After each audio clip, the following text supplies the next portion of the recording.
Hi, everybody. Good evening. I'm Chris Zellers, and I'm with Rutgers Cooperative Extension of Cape May County. I'm the Family and Community Health Sciences Assistant Professor and Agent there.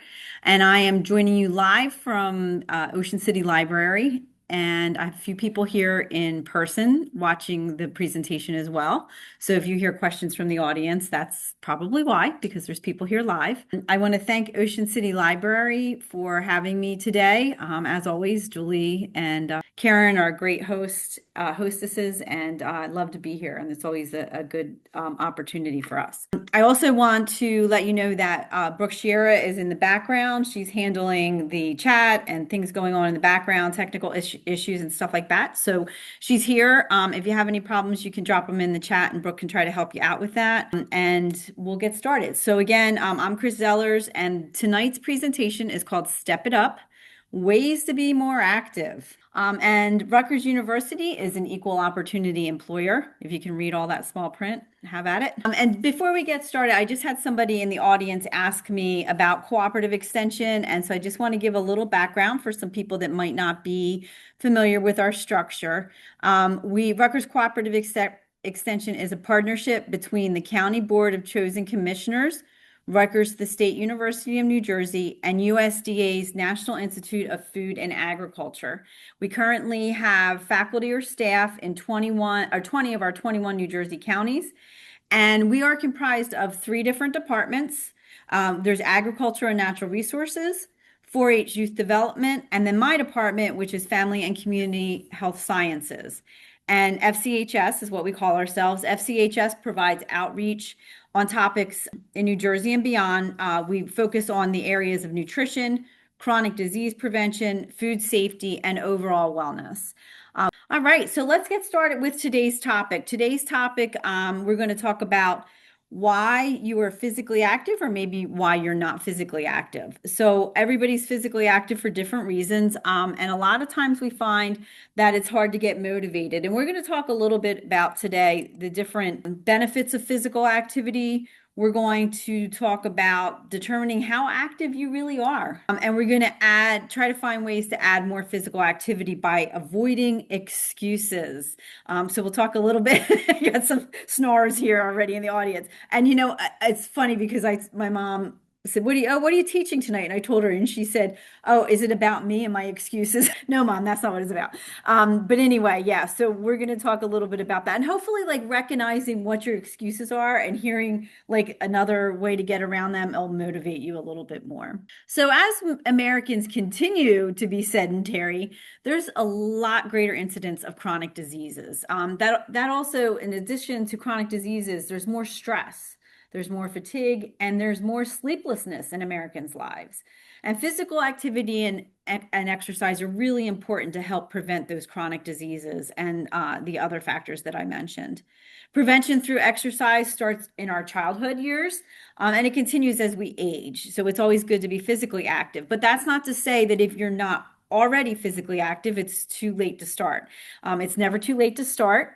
And if it's done safely and appropriately, it helps us to maintain a healthy weight, which could help us reduce the incidence of chronic diseases like cancers, heart disease, and diabetes.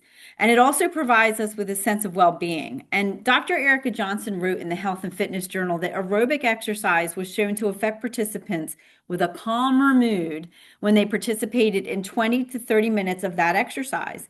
In addition to creating a sense of well-being, moving can help to reduce the incidence of some brain-related diseases like Alzheimer's disease. So it can delay or help to prevent that, while also preventing the degenerative brain diseases. Because physical activity allows us, to move more, and it enables us to have like stress-free relief and overall well-being, and it helps our minds to sleep. I hear a lot of people say to me, I can't sleep at night. I'm having a really hard time. Well, think about when your kids were little, if you have kids or, you're around kids.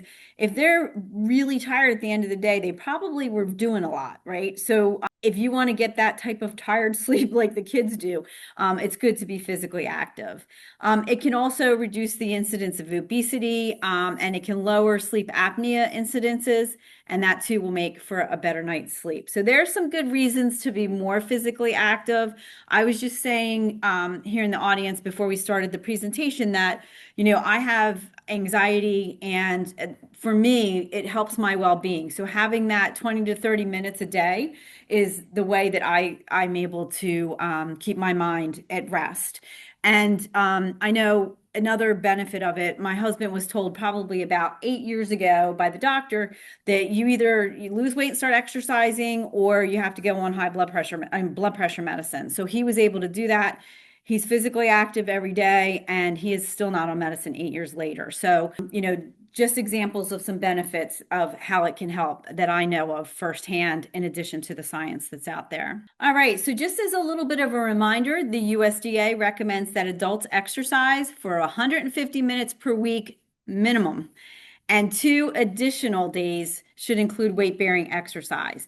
So we're talking 150 to 300 minutes per week.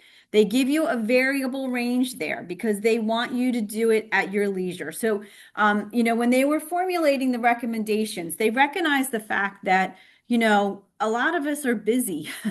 So it's not so easy to maybe get the same amount every day in. So this gives you the leniency to have that differential, but you want to try to get 150 to 300 minutes of exercise a day. I'm sorry, a week. And you should include weight-bearing exercise 2 times a week. Children should be active for 60 minutes per day. And one of the recommendations for adults that I skipped, sorry about that, is that we want to have it be moderate to vigorous. So if you're exercising moderately, you're probably able to have a conversation. You're walking down the street with a friend, maybe you're on the phone, a little out of breath, not very out of breath. If it's vigorous, it's going to be hard for you to talk or sing, so you're going heavier. So the difference is the moderate exercise, we want to make sure that we do at least 10 minutes in increments at a time. And the vigorous is, you don't have to have a limit on that time so much. I will say that one of the things I recommend a lot is if you're having a hard time fitting that 150 to 300 minutes in a week, then, or you're just getting started, then I would say to make sure that you try to just break them up. Start with 10 minutes, then add another 10 minutes the next week if you can, and then another 10 minutes, and that'll help you to move up the numbers. So you don't have to go out and do 300 minutes a week. You can do it in little 10-minute increments and take small steps for great things to happen. I will go back again to the 60 minutes per day for children. A lot of times, depending on where you are, the physical activity at school is not always there. There's a lot of time spent sitting for children that we'll talk about in a minute about adults sitting too.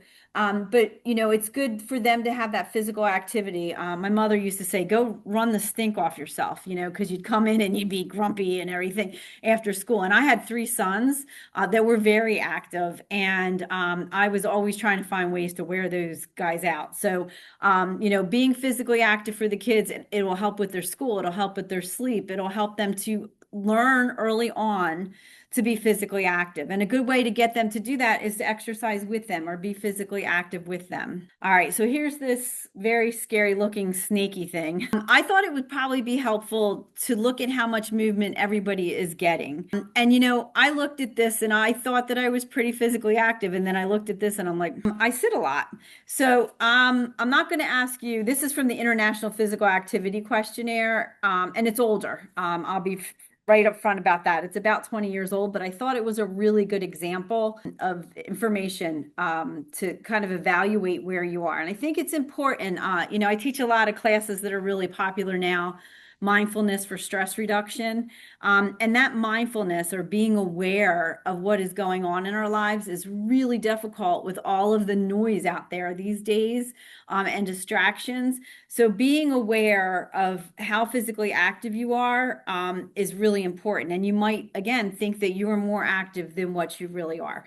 So let's take a look at this. So the questionnaire was developed in Geneva, and it was developed to give a measurement of an instrument or measurement instrument for activity levels in various countries. And so in the first area there, employment, in that section of the questionnaire, the participants are asked if they have vigorous or moderate activity at their job.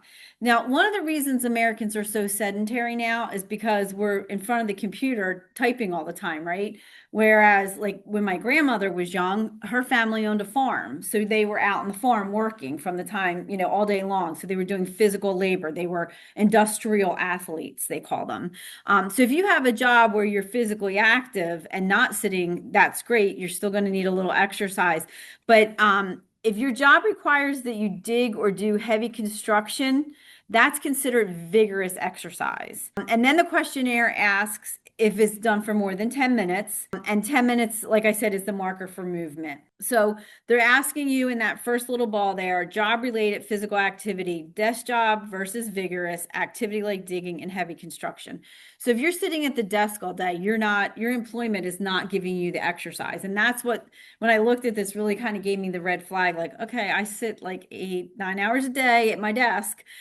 So there's not a lot of physical activity going on there. So I thought, well, where can I add it in so that I'm getting more activity throughout the day equally? Because they're saying now that you want to, it's great if you exercise, but you also want to make sure you're physically active throughout the day. All right. And then next up on there is transportation. So the questionnaire asks, what transportation do you use? Are you using a car all the time? Or are you traveling by vehicle, by bus, or are you walking or riding your bike? And I think that this too is important because knowing exactly how much you're doing and what you're doing is important. So I used to, when I first started teaching these classes way back when, we used to have like a set survey that we would set up and we had to ask people. And we'd ask them how much exercise they got a day because we wanted to know this, to try to figure out like how their nutrition and their physical activity was balanced in the survey. And a lot of people would say, well, I walk to the bus every day. Well, that's great. So if you walk to the bus every day or you ride your bike to the bus every day, that's wonderful. You're getting your exercise in that way. But that's physical activity, not necessarily exercise. So exercise is deliberate movement that you're doing for a health benefit. Physical activity is moving like walking to the bus. So keep that in mind. Keep in mind too your transportation levels, right?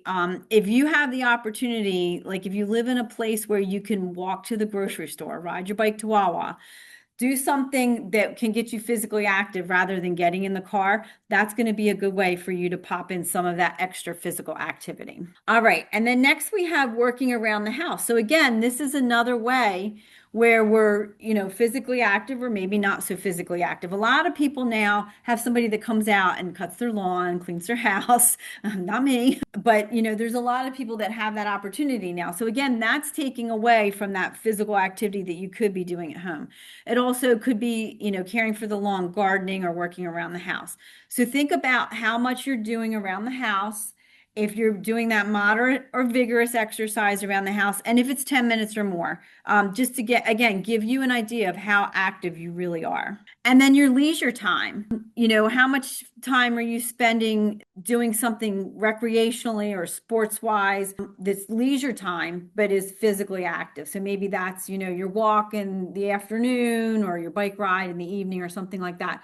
How much time of your leisure time are you spending being physically active? And then finally, we have the sitting, which is no time spent moving.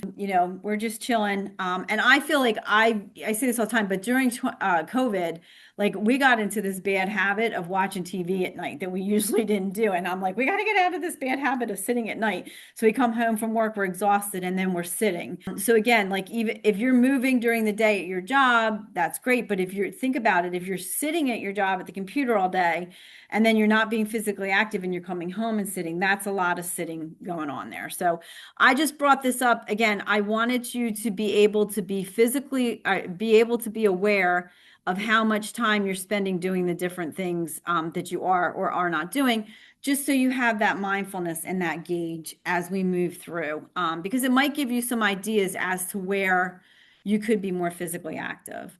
The other thing that I'll caution about all the time is the sitting and scrolling, right? And we're going to talk about different excuses that people have again, but a lot of times we think we don't have as much time because we're spending so much time on our phones and our devices. All right, so now we know the benefits to physical activity. Let's examine how much we're moving around and what the excuses are. All right. So, to start the discussion on how to be more active, let's look at why people say they don't move. So, there was some research done by the Heart Foundation, and these are the typical reasons why people are not moving. So, number one, they're too tired, too expensive, they don't have time, they don't have the motivation, they're embarrassed, they have limitations, they're bored, or they're lonely. So I thought it would be a good idea if you're trying to add more movement into your day, let's talk about these reasons why people aren't doing it, and maybe we can counterbalance that with some good ideas. I will say one thing in addition to, looking at how much you're moving or not moving, and the physical benefits of it. I think that, having health benefits or something that motivates you to do it is important. And we'll talk about that in the motivation part, but it's also really important to ask yourself why you're making those excuses. So again, being aware of why you might be saying what you're saying, like, oh, I'm too tired, I can't do this. Let's rather look at maybe why we should be exercising. So that's what we're going to do now.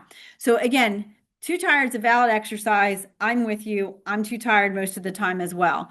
But when you're physically active, as we talked about already, it does help you to sleep better, and it does increase your energy level. So I find in the 3 o'clock area, I always say this, like right around 3 o'clock, I'm just like, oh, I'm tired. I, could lay my head down and probably take a nap on my desk. But instead, what I try to do is I try to go out for a quick walk, even 5 or 10 minutes. It revitalizes me. And when I come back to my desk, I'm feeling a lot more motivated and I'm a lot more clear on what needs to be done to finish out the day. So if you're sleepy, try even adding that 10-minute walk in to try to increase your energy levels. I used to do counseling, smoking cessation counseling. And one of the things we used to do is tell people if they were trying to quit smoking and they were having a craving to go for a walk. It's same thing. If you're sleepy, you can go for a walk. If you're hungry, if you find, your hungry time at night when you're not really hungry, what you want to eat is like 7:30, 8 o'clock at night, try getting up and going for a 10-minute walk around the block or something. And that will really help to motivate you and make you feel a little bit better because you're going to be refreshed and then you're going to be changing from what the unhealthy behavior might have been to something more healthy. So a specific study done at the University of Georgia found that no matter who the participant groups were and what differences they had, there was an increase in energy in those who exercise. And these groups even included folks with chronic diseases like cancer, diabetes, and heart disease. And the author said that we live in a society where people are always looking for the next sports drink, energy bar, or cup of coffee that'll give them that extra edge to get through the day. But it may be lacing up your shoes and getting out and doing some physical activity every morning that provides that spark of energy that people are really looking for. So if you find yourself being too tired to be physically active, try adding movement into your day for your pick-me-up of energy. And again, one thing I haven't said, and I usually say it a million times when I teach this class, is if you are not physically active right now, consult a doctor before becoming physically active. You want to make sure you're, no problems, you're not going to hurt yourself, so that you're safe. And safety is always a really big factor. And if you're already moving and you want to try something new, you want to add something in, then again, consult with your doctor so that you're safe and you're doing the things safely, so you don't get hurt. We don't want to get injured. You also want to start slow and make a choice to notice how you feel right after you move and then throughout the day. So right after you move, I always used to say when I taught group fitness classes, there's good hurt and bad hurt. So bad hurt is like when you got a pulled muscle or something like the difference, right? It feels bad. And the better hurt is like your muscles are just like, hey, you worked me today. I'm a little sore. So just recognize that difference. The other thing that's really important to recognize that might help motivate you is, how you feel right afterwards. Are you tired or are you invigorated? Do you have more energy? So take time to be mindful again of how you're feeling right afterwards and throughout the day. In the beginning, if you're just starting out, you may be tired more often, but guess what? You might also sleep better. So another benefit, right? All right. The next, again, valid excuse is the expense. So people say, oh, it's too expensive to exercise. So I say phooey to that. There's a lot of ways that we can be physically active and not spend money. And there's also a lot of opportunities nowadays for us to be physically active. So first off, walking is a very inexpensive thing to do. We have in the bags for the folks that are here, we have the Cape May County Walking Guide. If anybody online wants one or would like one, you can reach out to us in our office and we'll get one out to you, or you can stop by our office and we'll get one for you. And it's also online on our website. But the Cape May County Walking Guide has all the beautiful trails in our beautiful built environment in the county. It gives you the opportunity to change things up, and it's free. So all you need is a pair of sneakers and getting out there. So that's pretty easy to do. Physical activity and exercise, like I said, they don't have to be costly. If you really want to get a gym membership, if that's what you're really into, then do your homework ahead of time. Look at, what they offer, are separate classes that you might want to do extra money, or can you just pay for those classes? So look at what the gym offers so that you know ahead of time. Also compare the gyms in the area and see which ones are best for you if you're going to be putting that money out. Also, try to look at if you sign up for a gym membership and you are not going, then yes, it's going to be costly because you're not using it, right? So you want to make sure that you use said gym membership. And if you don't find yourself using it, then cancel it and make sure you don't get into a contract where you can't cancel it. The other thing is that if you work, sometimes at work, oh, about the gym, sorry. So if the gym, find out what the hours are at the gym. If the gym is open until 8 o'clock and you have to work till 7 o'clock, it's probably going to be a little stressful if you're not getting there, right? So you want to make sure it's going to be time frames that are good for you. It's going to be the tools that you need and want that you're comfortable on and the support that you want. Right now, some employers offer gym group fitness classes. Some of them offer them in-house. Some of them have gyms. I know the county, I know there's some people from the wellness group on here from the county wellness group. There's, the county has a couple gyms that you can go to, and then people offer incentives for them too in your insurance. So I know the insurance that I have, they offer like a health benefit. So they'll do challenges with you. And if you get so many points, you get like a $250 gift card or something like that. So that could offset the cost. And some insurance companies will, like, if you go to the gym so many times, like scan in, they'll give you a bonus too. So look into what your insurance has to offer because you might be able to get that. And I think some of the Medicare plans now I've seen on TV are saying that they'll offer some incentives for that too. So check into what you have and what's there for you to take advantage of to cut that cost back. And you can also create a home gym or workout space. I remember again during COVID walking around town, I would see people out in their backyards and in their driveways, and they were working out and running in place and doing all kinds of stuff. So it's not really difficult to get things at home to do it with. If you get a resistance band, you can do so many different things with a resistance band, right? You can do so many different things. They're like $20. So, you can shape legs, arms, and use them as your weights. And listen, we used to tell people back in the day, a can of soup is a pound.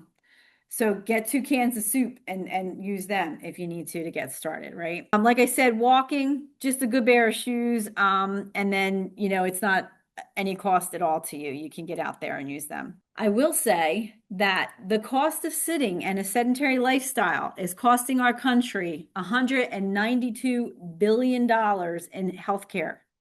So that includes loss of time at work. It includes co-pays. It includes, medical expenses and treatments and things like that. So we want to make sure, there was a study done at University of Georgia College in the School of Public Health that it's $192 billion. When I first started teaching this class 6 years ago, it was 172 billion. I know there's inflation, but yeah, still a lot of money. So when you think about the cost of what it's going to cost you today, maybe for that membership you were thinking about, or maybe that new pair of sneakers, preventing chronic disease today is going to save you money down the road. So you're not contributing to that $192 billion. So try to look at it that way. If you don't like to spend money, you're actually investing in yourself and your future and helping to prevent yourself from being unwell. Time. So time is really difficult too. I always hear people, they always say to me, I don't have time to be physically active. I don't have time to exercise. Not enough time. So try to set up a specific, and I agree, it's hard, but try to set up a specific time to move. Put it on your calendar like you would a doctor's appointment or a work meeting or something you need, a family event. Put it on the calendar, because then you're going to be a lot more likely to be able to, continue to do it and be there and show up for it. Also, take a little time to be aware of where you're spending your time. If you're sitting on your phone and you're watching cute videos of cats online for 4 or 5 hours a day, you had 4 or 5 hours you could have been exercising, right? So I always like to do that comparison, and I don't do social media. I try to avoid it because I feel like it does take a lot of time out of my day that I don't have to spare. But try to look at, I know a lot of the phones will give you the amount of time that you're spending on your phone per week. And I don't do social media, and I'm at like 3 hours. So think about how much you might be on there and where you could find places to kind of skirt that off and not be on your phone.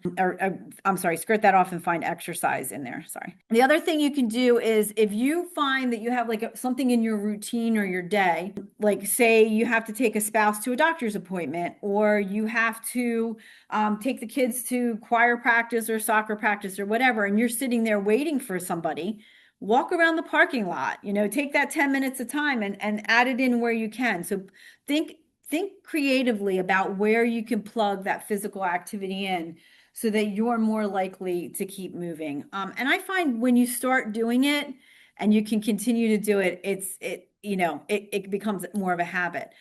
And on that note, I will say that it does take 6 weeks for us to create a healthy habit. So don't say, I'm going to exercise. I put it on my calendar for Tuesdays at 12 o'clock. I'm going to do it. And then Tuesday rolls around and you don't do it. And you're like, oh, never mind. I didn't do it. Think about it, 6 weeks. So it's going to take at least 6 weeks for most people to come up with that healthy habit, healthy item, and make it a habit. So take the time to be aware of where your time's going and what you're doing. Find creative ways to add that in so that you can be physically active. I love this little guy, isn't he cute? Couldn't resist. So the next one was staying motivated. And that can be difficult too. Like I said, we get going after the new year. A lot of people set resolutions, and I always kid, like I used to teach at the gym here in Ocean City, and like after, the holidays, you have all these people in the gym. It's so packed, crowded. And then by February 12th, there's nobody there again. But this time everybody starts coming back because it's starting to get like, oh, I have to get into a bathing suit. So, the motivation ebbs and flows, and that's normal. But you have to try to find ways to stay motivated. So the timing of when you exercise could be a real motivator for you. If you're not a morning person like me, then finding that motivation might be hard at 6 a.m. And I don't like to get out of bed. My husband will tell you. And he's always saying, you're getting up, you're getting up, you're getting up.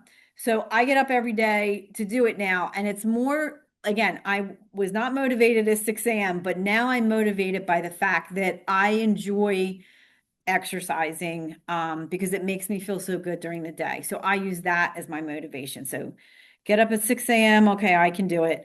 So I can feel better during the day. So find what motivates you, find the time. If you're saying you're going to exercise at 6 a.m. and you're not going to get out of bed at 6 a.m., then it's not going to work.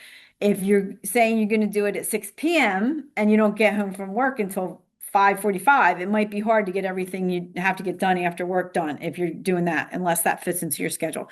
So be aware of what fits into your schedule. to create your motivation. Try to think about the benefits too. Like I said, I feel better. Like when I'm laying there in the morning, I don't want to get out of bed. I'm like, you're going to feel better. Just get up. And so I try to motivate myself by knowing that I'm going to feel better. Some people, prevention of chronic disease is a motivator. So, I want to stay healthy. I want good quality of life, and quantity, but I want to have a good quality of life. I had a lot of my grandparents and my father that their quality of life was not good because of the sedentary lifestyle, and it's kind of why I do what I do. But looking at that quality of life where you're living your best life could be a motivator for you. Delaying the size of aging is another motivator. So you have to find what really encourages you to do what you want to do. Maybe make a list of those things. Like, this is why I'm doing it. So stick it on the fridge so you see it every day when you get up. Like, I'm exercising to help lower my blood pressure. I'm exercising so I can play with my grandchildren or my children, whatever that motivator is. So if you're going to try to find motivation, a good way to do that is to set SMART goals. And you can see on the screen there that SMART goals stand for specific, measured, attainable, realistic, and timely. So you want to make sure that your goals are realistic, again, so they help you to stay motivated. But if it's specific, so I want to start a walking plan. I'm going to do it 2 days a week. I'm going to pick Monday and Thursday. It's measured. I'm going to walk for 10 minutes to start each day. And then, that's attainable too, because I'm doing 10 minutes a day. Be realistic about it. Don't say I'm going to walk 10 minutes a day to start, and then next month I'm going to run a marathon. That's not going to be very realistic to have that happen. So make your goals something that is realistic, and then make it timely. Don't set out to do that when there's a foot of snow on the ground, because you're probably not going to get out there to walk. So be timely and realistic about what you're setting up yourself up for. All right. So the next one, she's so cute too. So the next one on the excuse list was embarrassed. So people are embarrassed. Dr. Carol Dweck has done over 30 years of investigation on how our fixed mindset works versus how our growth mindset works. And I really liked her research because she's done the work primarily on intelligence and academic achievement, but I really feel like it could be paralleled with physical achievement as well. So the theory goes, if a person is embarrassed about exercising in front of others, that might be due to a physical limitation or the expectation that they need to be perfect with their exercise routine. And again, I've worked around the gym for a very long time, and there's a lot of people that are not perfect. And you might be looking at that perfect person you think is perfect, but they're not necessarily having good form, or they might be hurting themselves. So in Dr. Dweck's research, she suggested rather than teaching children as the fixed mindset, such as, oh, Sally, you're so smart, that you try a growth mindset where you say, Sally is encouraged for her hard work and perseverance. So you're saying, Sally, wow, you really worked hard. You did good. You did the best to your ability, basically. So if you put that Dr. Dweck's theory of research on into physical activity, instead of being embarrassed, maybe you say to yourself, I'm looking ahead on the treadmill. I'm not looking at the person next to me. I'm looking ahead. And you don't have to keep up with the person on the treadmill next to you or the person walking down the street. You have to go with, I got up this morning, I put my sneakers on, and I'm out here doing it, right? So that's a growth mindset. So you're looking at the positives, you're giving yourself a little kindness, and you're saying, I'm doing this. It doesn't matter what the other person is doing. And hey, you don't know. That person might be like a triathlete on the treadmill next to you. You don't know. So don't compare yourself or be embarrassed. And I will say, again, I taught group fitness classes for just about 25 years. And I was embarrassed, and I stood in front of all those people all the time. And I think that, it's normal to be embarrassed. I didn't enjoy getting up and exercising like I do now all the time in my life. But I think that, if you kind of can work through it and recognize that, what was that old thing was it the Brady Bunch they used to say, imagine everybody is in their underwear, that kind of thing. Like, everybody's embarrassed. So like, just try to recognize that and don't go so hard on yourself. Have that growth mindset.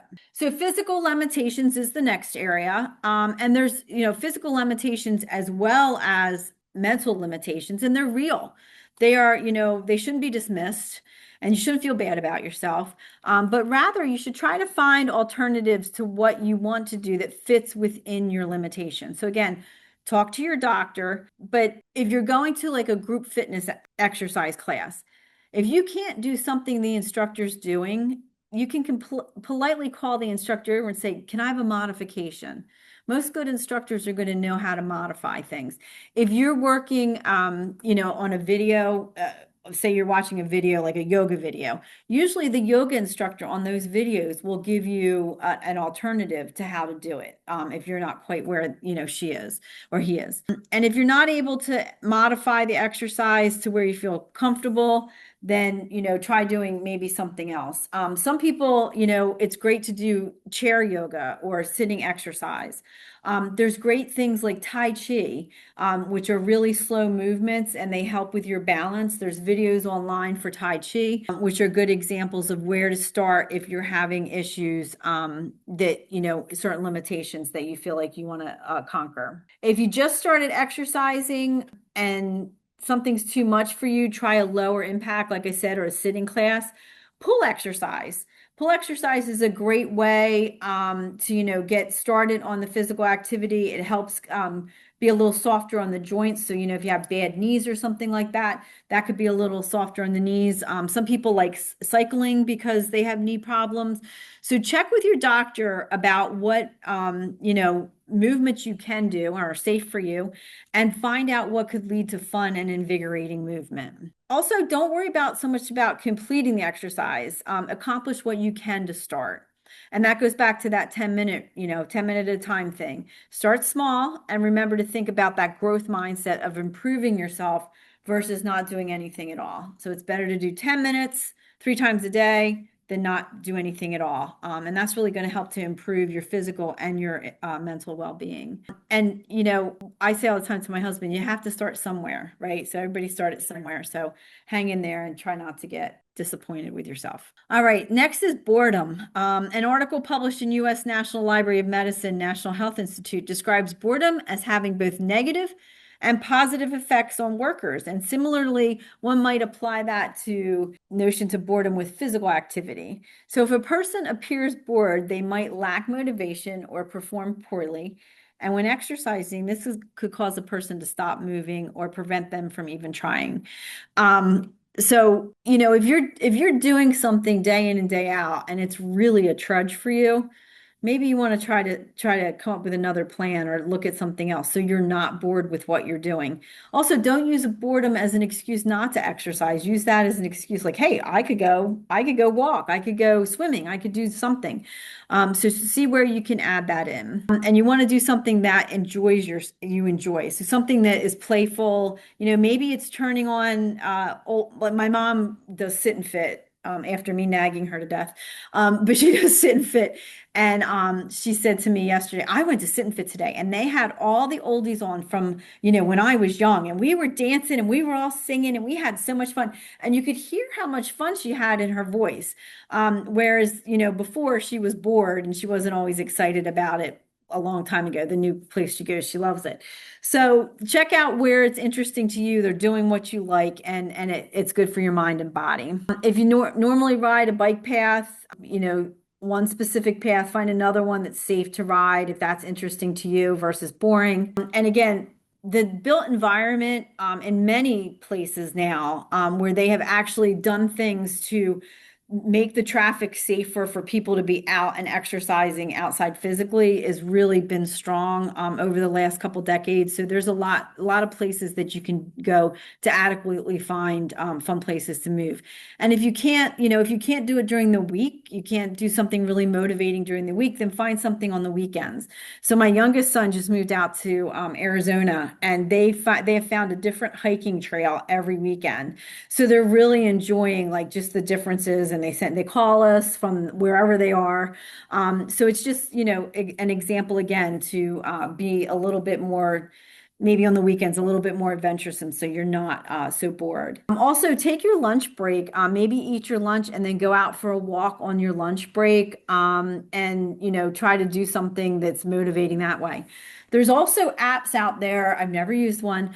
I don't encourage you to pay money for things, but if that's your shtick, then go for it. There's an app apparently that you can put in your pods and you hit the app on and your music will play, and then all of a sudden it'll start telling you you're being chased by zombies.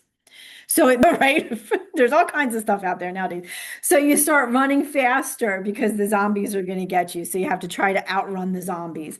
But there's all kinds of boredom busters out there. So just try to figure it out. Dancing with the kids or the grandkids, or dancing with your partner. That could be a great way for you to burn some of that extra energy out. All right. So then next we have loneliness. People are lonely, so they don't want to exercise alone. And for this, I really encourage you, find somebody, a friend that you can exercise with, a family member, a partner, maybe a child in the house. Maybe, you go for a brisk walk and the child rides their bike alongside of you or walks with you. But I encourage you to try to find company, do group fitness classes. It's a great way for people to socialize, but try to find a way to, bust that loneliness. Now, if you don't have that opportunity, then, put your phone on speaker or put some headphones on or something where you can talk to somebody while you walk, as long as, it doesn't detract from your exercise. But find a way to be, have a companion that way.